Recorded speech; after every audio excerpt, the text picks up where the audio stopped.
Bonjour à tous, on se retrouve pour une nouvelle vidéo sur la chaîne Texama.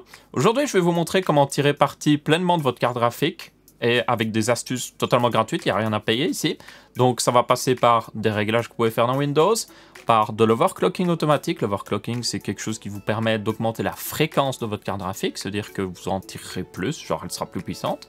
Et même aussi un petit kit d'overclocking pour tout ce qui est carte Nvidia surtout. Les quelques astuces que je vais vous montrer ici, en réalité, ne touchent que les cartes Nvidia parce que j'ai pas eu de carte AMD depuis quelques années maintenant. Et du coup, la plupart de ces astuces ne sont pas valables dessus. Aussi, je sais, Jace2Sense a sorti une vidéo similaire. Ma vidéo était prévue aussi depuis longtemps, depuis plusieurs jours, je prévois de la tourner.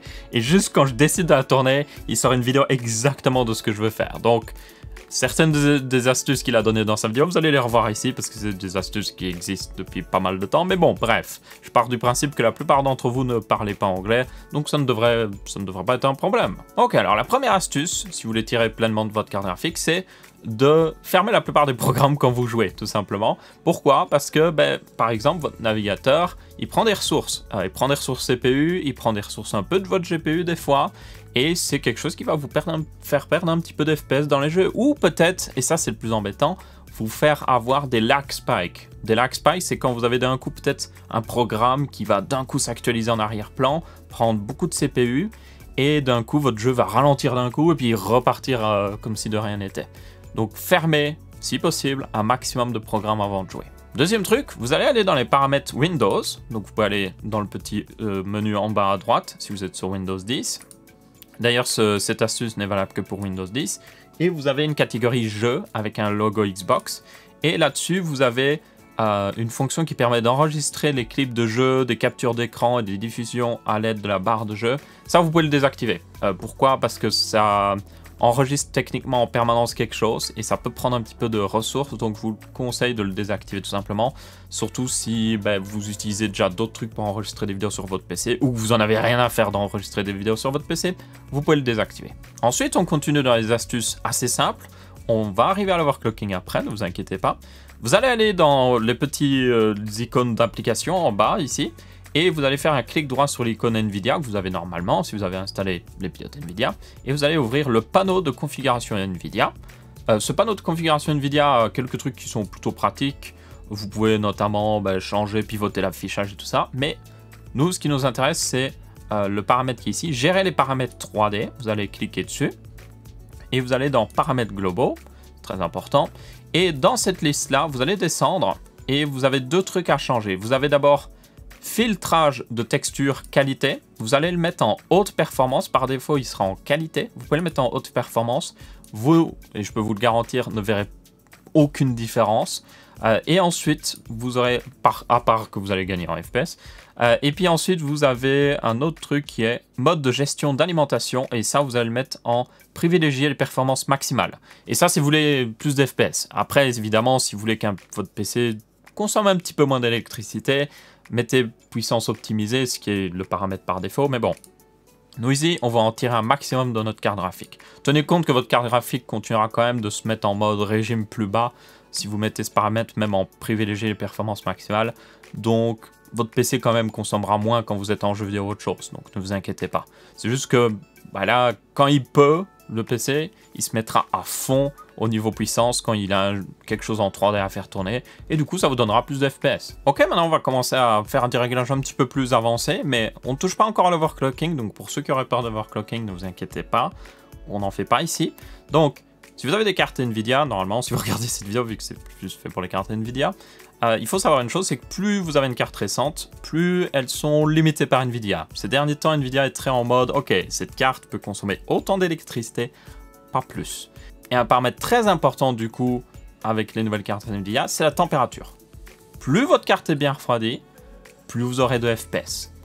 Et c'est hyper important. Donc si vous arrivez à vraiment bien la refroidir, vous aurez vraiment plus de FPS. Et ça continue, hein. Si elle descend toute 60 degrés, plus de FPS. Elle descend de 50 degrés, plus de FPS. Et vraiment, ça continue. Et c'est pour ça que la meilleure chose, évidemment, c'est de watercooler. Mais sinon, vous pouvez prendre, évidemment, une bonne carte bien refroidie. Aussi, Bah ça, c'est une petite astuce. Peut-être que dans votre boîtier, vous avez peut-être 2 ventilateurs à l'arrière qui envoient de l'air, un qui est au-dessus, un qui est à l'arrière. Peut-être que vous pouvez reprendre un qui extrait de l'air et le remettre à l'avant pour apporter plus d'air à la carte graphique. Ça pourrait vous aider à vraiment gagner des FPS dans les jeux si elle est mieux refroidie. Ou aussi, évidemment, quand vous achetez une nouvelle carte graphique, bah, essayez d'en prendre une bien refroidie. Donc moi ici, je vais vous montrer sur la RTX 2080 Ti Strix d'Asus, qui est une carte assez monstrueuse d'un point de vue performance, évidemment, parce que c'est une 2080 Ti, mais surtout aussi qui est extrêmement bien refroidie. Et je vais vous montrer que si vous avez ce genre de carte qui est très bien refroidie, vous pouvez juste toucher un petit peu à la courbe de ventilation, hein, juste changer un peu le ventilateur, changer un petit peu aussi un autre paramètre que je vais vous montrer et en tirer plus de FPS tout simplement. Alors pour faire ça, il va nous falloir un logiciel d'overclocking. Bon, on va pas overclocker vraiment tout de suite, mais on a quand même besoin du logiciel qui permet de le faire. J'utilise GPU Tweak parce que il est fait pour les cartes graphiques Asus parce qu'il y a de quoi contrôler le RGB, mais évidemment, il existe d'autres programmes. Vous avez Afterburner, Precision X aussi. Ils sont très similaires. Franchement, ils ont les paramètres à peu près de la même manière. Juste l'interface qui est un petit peu différente. Genre, Asus aime bien avoir du rouge et du noir parce que genre, rouge et noir, ça fait gamer évidemment. Enfin, c'est surtout parce que ROG, c'est un petit peu leur couleur. Dans tous les cas, vous pouvez prendre ce que vous voulez. Moi, j'utilise GPU Tweak ici. Vous pouvez le télécharger. Vous aurez le lien dans la description pour ceux intéressés.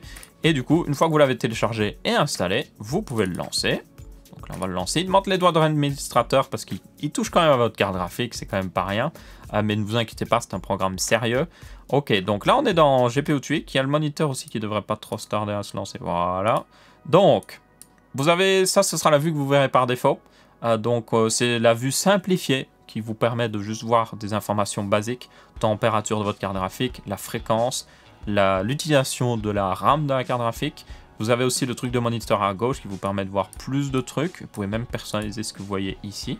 Donc si vous êtes en mode, hey, je veux voir l'utilisation GPU, je veux voir la température du GPU, vous faites ce que vous voulez. Vous pouvez même augmenter la hauteur pour voir plus de choses. Mais nous, ce qui nous intéresse, c'est tout simplement dans les options avancées, Advanced Mode.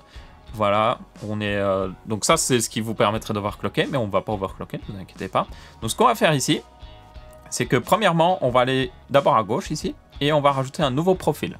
Ce nouveau profil en fait permet de sauvegarder les paramètres qu'on va faire dans un profil à part. Ça veut dire que si vous êtes en mode, ok, j'ai plus envie de faire ça, vous pouvez retourner et juste remettre un des autres profils par défaut. Donc je vous le conseille fortement. Donc là on va juste créer un nouveau truc et on va l'appeler genre GPU++, voilà. On va faire Apply pour activer ce profil-là. Vous voyez que maintenant la flèche rouge est devant, c'est-à-dire que c'est ce profil-là qui est sélectionné. Et on va descendre en bas, avec la petite truc ici, et on va changer 2 paramètres, très très simples. Premièrement, vous avez le Power Target. Le Power Target, c'est la quantité de, on va dire, d'énergie que la carte graphique va pouvoir prendre. Le Power Target, par défaut, est lié aussi à la température maximum de la carte graphique, qui est ici normalement de 84 degrés. Mais là, comme j'ai augmenté le Power Target, vous voyez que la carte graphique va pouvoir monter à plus de température, donc 88 degrés. Donc ça, je vais appliquer. C'est le premier truc que vous allez faire. Et le deuxième truc que vous pouvez faire aussi, alors déjà là, votre carte graphique devrait booster plus haut. C'est-à-dire qu'elle aura une meilleure fréquence et vous aurez plus de FPS. Et vous n'avez rien fait. Mais un autre truc que vous pouvez faire aussi, évidemment, c'est de modifier un petit peu la vitesse des ventilateurs.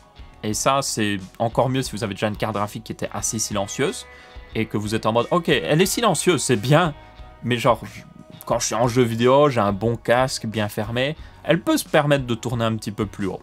Du coup, vous pouvez faire ça. Donc, vous avez ici le User Defined. Si vous cliquez dessus, vous allez voir tout simplement une sorte de graphique qui est en fait la courbe de ventilation. Donc ça, c'est tout simplement les ventilateurs.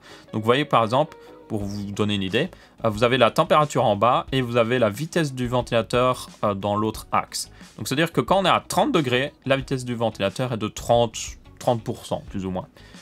Et puis quand on est à genre 70 degrés, elle est à 70%. Donc si vous voulez être un peu plus agressif, vous pouvez juste sélectionner un des points et juste dire ok, voilà, je vais modifier ça, voilà, je vais être un peu plus agressif au niveau de la vitesse de ventilation. Et quand je suis à genre, allez, on va dire 80 degrés, je veux aller passer à, allez, hop, on va passer à 80% de la vitesse du ventilateur. Donc vous pouvez laisser, quand vous serez sur le bureau, vous pouvez laisser la même vitesse. Vous voyez que là c'est plutôt bas. D'ailleurs, si votre carte graphique descend en dessous d'une certaine vitesse, les ventilateurs vont même se couper, sur la Strix en tout cas. Donc ça, on peut sauvegarder.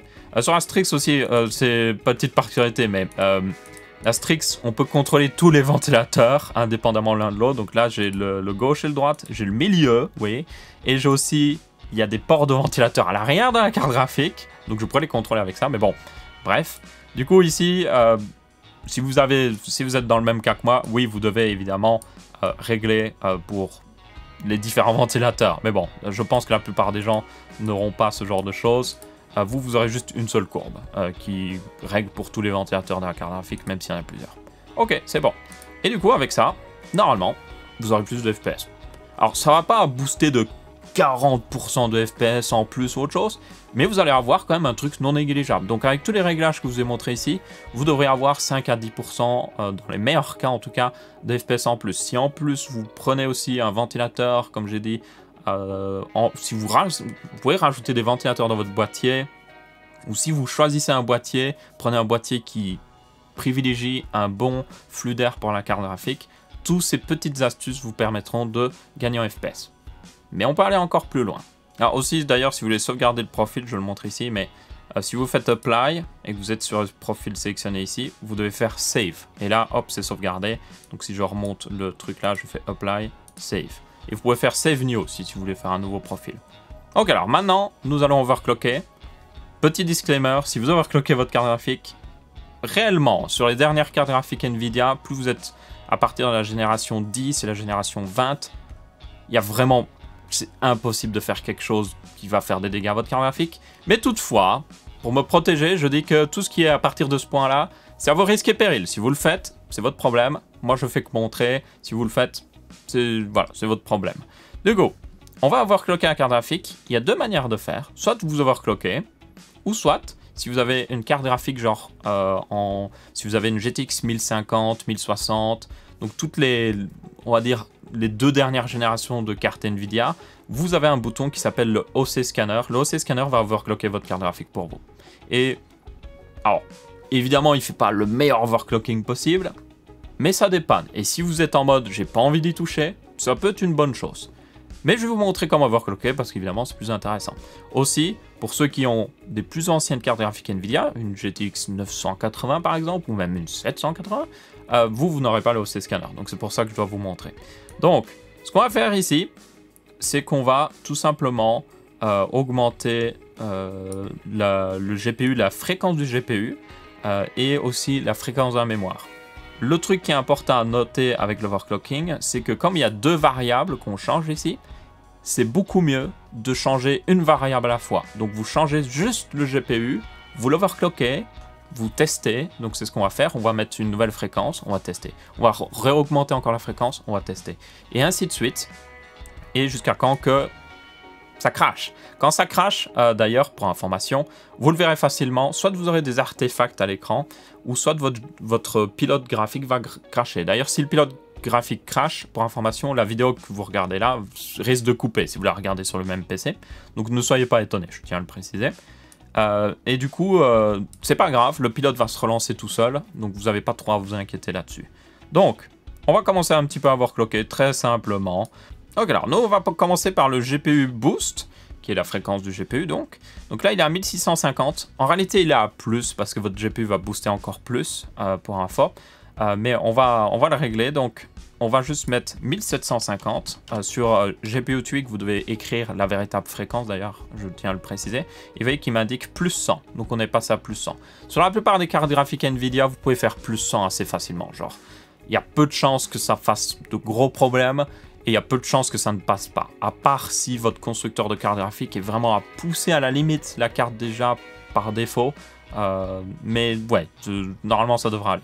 Et du coup, on va apply et on va sauvegarder. Voilà, nous sommes donc sur le profil GPU++, c'est pas grave d'ailleurs. Hein. D'ailleurs, si vous overclockez, vous pouvez encore pousser encore plus la ventilation pour que ça passe encore mieux, mais bon. Donc là, c'est bon, on peut tester. Donc dans l'onglet outils ici, sur GPU Tweak, ce qui est bien, c'est que vous avez Furmark. Furmark, c'est marrant parce que ça s'appelle Furmark, mais ça ressemble un peu à Fourmark. Et c'est exactement ce que ça veut dire. Ça va cuire votre carte graphique. Non, en gros, ça la fait chauffer, ça la fait travailler pour voir si elle est stable. Par défaut, il n'est pas installé, donc vous devrez cliquer sur un bouton installer. Mais une fois qu'il est installé, vous pouvez le lancer. Donc moi, je vais le lancer. Voilà. Fourmark Rogue Edition. Vous n'avez pas besoin de toucher aux paramètres. Juste cliquez sur le gros bouton GPU Stress Test et normalement, vous allez avoir un truc un petit peu genre... On dirait que c'est poilu, un truc poilu, voilà, logo Rogue poilu. Et en gros, ce truc poilu va faire chauffer votre carte graphique assez haut. Donc attendez-vous à ce qu'elle chauffe pas mal, mais c'est fait exprès. Ne vous inquiétez pas, d'ailleurs, c'est prévu pour qu'elle chauffe, mais pas non plus que ça va pas la faire exploser. Hein. Et du coup, le but, c'est ici vraiment de la stress tester à fond. Vous pouvez aussi tester dans des jeux vidéo, si vous n'aimez pas trop ce logiciel-là. Vous pouvez tester avec des benchmarks. Mais bon, vu que c'est inclus avec le logiciel, autant l'utiliser, c'est simple et ça marche plutôt bien. Donc là, la carte graphique commence à chauffer. Donc, au début, ça va aller. Il faut laisser tourner pendant... Ça dépend. Si vous êtes en train de vite fait changer la fréquence, vous pouvez le laisser tourner 5 minutes. 5 minutes, c'est déjà pas mal. Si ça tient 5 minutes, vous pouvez augmenter encore un peu plus la fréquence. Et relancer aussi Fourmark. Enfin là, vous n'êtes pas vraiment obligé de le relancer. Vous pouvez juste le couper et puis juste rappuyer sur le bouton. Mais voilà, vous augmentez un petit peu la fréquence, vous lancez Fourmark, vous testez, c'est bon, vous augmentez la fréquence et vous continuez ainsi de suite. Bon, ok, alors ça fait 5 minutes maintenant que le programme tourne, et comme vous pouvez voir, je suis actuellement à 84 degrés, donc, alors moi il fait assez chaud dans la pièce où je suis, je tiens à le préciser, et on tient une fréquence de 1920 MHz, ce qui est vraiment pas mal. Au début on était à plus, bien évidemment, parce que la carte graphique était mieux refroidie, c'est pour ça qu'il faut aussi faire attention, parce que des fois, comme elle est...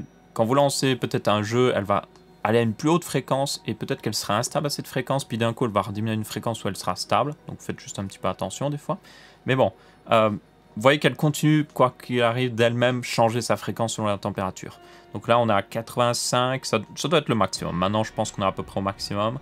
Donc là, un truc que je pourrais faire, c'est augmenter encore plus la vitesse des ventilateurs pour justement atteindre de meilleures fréquences. Alors juste vous montrer un petit peu la différence que ça fait de régler les ventilateurs. Alors là j'avais pas fait attention, mais le réglage de ventilateur que j'avais fait c'était enlevé.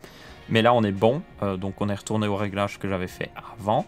Donc c'est à dire qu'on devrait avoir des meilleures températures de base et aussi une meilleure fréquence. Donc là on a 1950 MHz, ce qui est très bon pour une 2080 Ti. Enfin, c'est très bon, mais on peut aller encore plus loin. Pour un phone 2080 Ti, il peut s'overclocker à... Les meilleurs peuvent monter jusqu'à 2100 MHz sur le GPU. Et des fois, vous avez même des golden samples qu'on appelle. C'est des très bons GPU qui montent encore plus haut. Mais bon, là, c'est beaucoup plus rare, évidemment.